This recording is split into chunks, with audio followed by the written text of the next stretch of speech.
Hey guys, welcome to my YouTube channel few minutes ज्ञान। तो आज हम करने वाले हिस्ट्री ऑफ इंडिया आर्ट्स का फर्स्ट पार्ट। तो लेट्स स्टार्ट।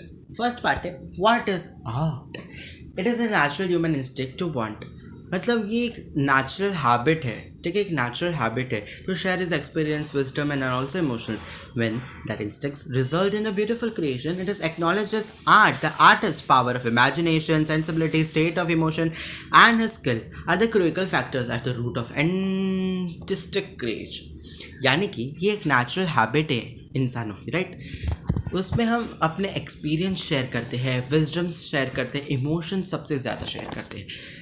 और जब भी कोई भी ये हैबिट में मतलब कोई भी आर्ट्स मतलब कोई एक अच्छी ब्यूटीफुल क्रिएट कर देता है ना, कुछ मीनिंगफुल क्रिएशंस कर देता है, तो उसे हम कला कहते हैं, मीन्स आर्ट। वी से इट आर्ट यानी कला।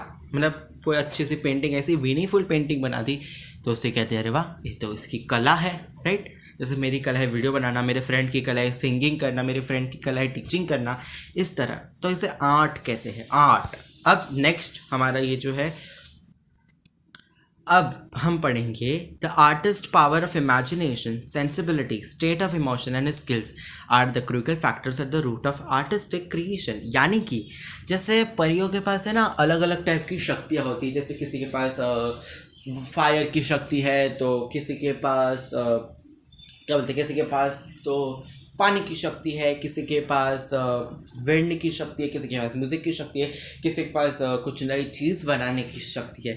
तो उसी तरह आर्टिस्ट के पास भी शक्तियाँ होती है। और वो कौन सी शक्तियाँ होती है, तो आप कहेंगे इमेजिनेशन, सेंसिबिलिटी और इमोशन। ये तीन चीज़ें आर्टिस्टों की पावर होती है जो उनको हेल्प करता है उनकी आर्ट बनाने में। उसे हम कहते हैं रूट ऑफ आर्टिस्टिक क्रिएशन। तो ये यहाँ पे हमारा फर्स्ट वाला पार्ट खत्म होता है। अब सेकंड पार्ट पर चलते हैं, जो है visual art and performing art. अब विजुअल आर्ट का और परफॉर्मिंग आर्ट का पहला मतलब समझ लेते हैं। विजुअल आर्ट मतलब कुछ देख के, यानी कभी पता है आपको तीर चलाया होगा आपने इन्वेट कभी भी लाइफ में किसी को देखा होगा, तो जब तीर चलाते हैं ना तो उसकी आँख एकदम तरफ से एकदम निशाने पे जाती है, जिसे हम कहते हैं विजुअल, आंखों से देखने वाली कला। और परफॉर्मिंग आर्ट मतलब डांस करना, right. You know the Sanskrit term for the first type is दृक कला। यानी कि जो कहते हैं ना, जो फर्स्ट है ये विजुअल आर्ट है ना, उसे हम दृक कला कहते हैं। और जो ये हमारा परफॉर्मिंग आर्ट है ना, उसको हम क्या कहते हैं, तो हम कहते हैं उसे ललित और अंगिक कला। ललित और अंगिक कला का मतलब होता है कि जो हम अंग से हम हमारे अंगों से हम डांस करते हैं ना, we dance from hands legs, तो उसे अंगिक कला कहते हैं। इसे हिंदी में अंग कहते हैं, इसे अंगिक कला।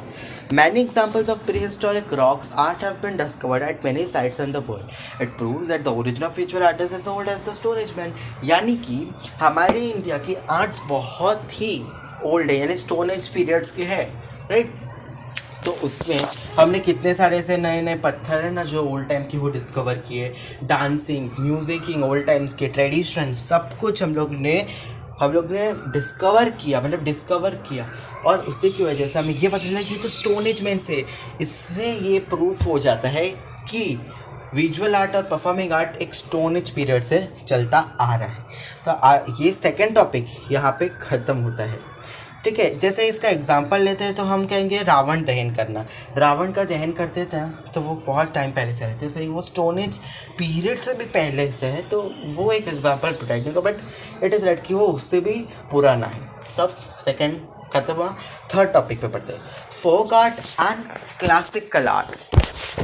There are two distinct tradition of art, folk art and classical art. ठीक है, हमारे जो इंडिया है ना उसमें फोक आर्ट मतलब दो डिस्टिंक्ट ट्रेडिशंस है। एक होता है फोक आर्ट और एक होता है क्लासिकल आर्ट। जो हमारा फोक आर्ट होता है ना, वो एक कंटिन्यूस प्री हिस्टोरिक टाइम से चला था। जैसे मैंने अभी आपको कहा रावण दहन कितने सालों से चला रहा है, ठीक है, कितने सालों से चला रहा है, तो उसे हम कहते हैं एक फोक ट्रेडिशन, ठीक है, एक त्यौहार ही समझ लीजिए। The expression of folk art is a natural part of people's way of living. अभी जो उसमें दर्शाया जाता है, जैसे रावण का दहन जब हम करते हैं तब कहते हैं ना कि यार बुराइयों को ख़त्म कर दो, अपने अंदर की घमंड को ख़त्म कर दो, तो उससे एक इंसान को राह मिलती है एक अच्छे पाथ पर जाने के लिए। तो उससे कहते हैं एक्सप्रेशन ऑफ फोक आर्ट, जो हमारे नेचुरल पार्ट ऑफ पीपल से जुड़ी होती है। Hence its expression is spontaneous. हाँ, उसके एक्सप्रेशन एकदम अलग और अजीब तरीके होते हैं, बट फिर भी वो हमें बहुत हेल्प करती है। फिर folk art is created by collective participation of the members of a social group. Folk art तब बनता है जब इतने सारे लोग एक साथ आ जाते हैं और एक ही चीज़ पर काम करते हैं, तो उसे फोक आर्ट कहा जाता है। और on other hand classical art का मतलब आपको मैंने समझा दिया, यानी जैसे कथकली है, क्लासिकल मतलब कथकली है, जो हमारे इंडिया के क्लासिक्स डांस है, क्लासिक्स चीज़ें हैं, वो सब क्लासिक पेंटिंग्स हो गई, क्लासिकल सिंगिंग हो गया, उन सब को करने में बहुत टाइम लगता है। We need a prolonged training, यानी कंटिन्यूस ट्रेनिंग उसमें मास्टर होने के लिए। ठीक है, कंटिन्यूस ट्रेनिंग चाहिए हमें उसमें मास्टर होने के लिए, और उस तब जाके वो क्लासिकल आर्ट यानी क्लासिकल कला बनती है। तो ये जो हमारा थर्ड वाला है ना, वो बहुत ही ईजी था।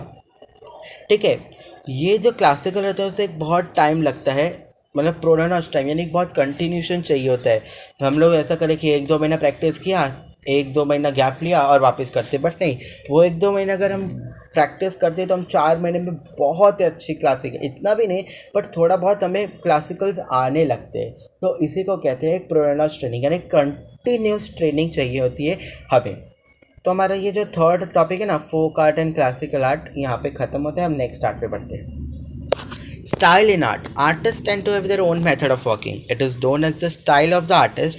When a style is adopted by many artists over a prolonged period of time, it may become a tradition. Such tradition gets established as an art style.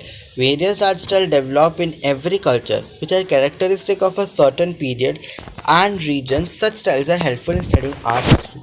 यानी कि जो आर्टिस्ट है ना, उनकी एक मतलब उनकी एक अलग मेथड होती है वर्क करने की। जैसे मैथ्स में अलग अलग मेथड होती है हर एक सम को सॉल्व करने की, उसमें आर्ट में भी एक ऐसी मेथड होती है। कोई हाथ से बनाता है, कोई मोर पंख से बनाता है, कोई सिर्फ कलर्स मतलब एक पेंटिंग कलर से बनाता है, कोई नेचुरल कलर से बनाता है, तो कोई अलग अलग चीज़ें करता है। ठीक है, तो इसे कहते हैं उसकी मेथड, और उसे कहते हैं स्टाइल ऑफ द आर्टिस्ट, मतलब उसकी स्टाइल। जैसे हम कपड़े पहनते तो अरे वाह व्हाट अ स्टाइल, तो उसी तरह वो आर्टिस्ट की स्टाइल होती है पेंटिंग्स अपने मेथड से बनाने का।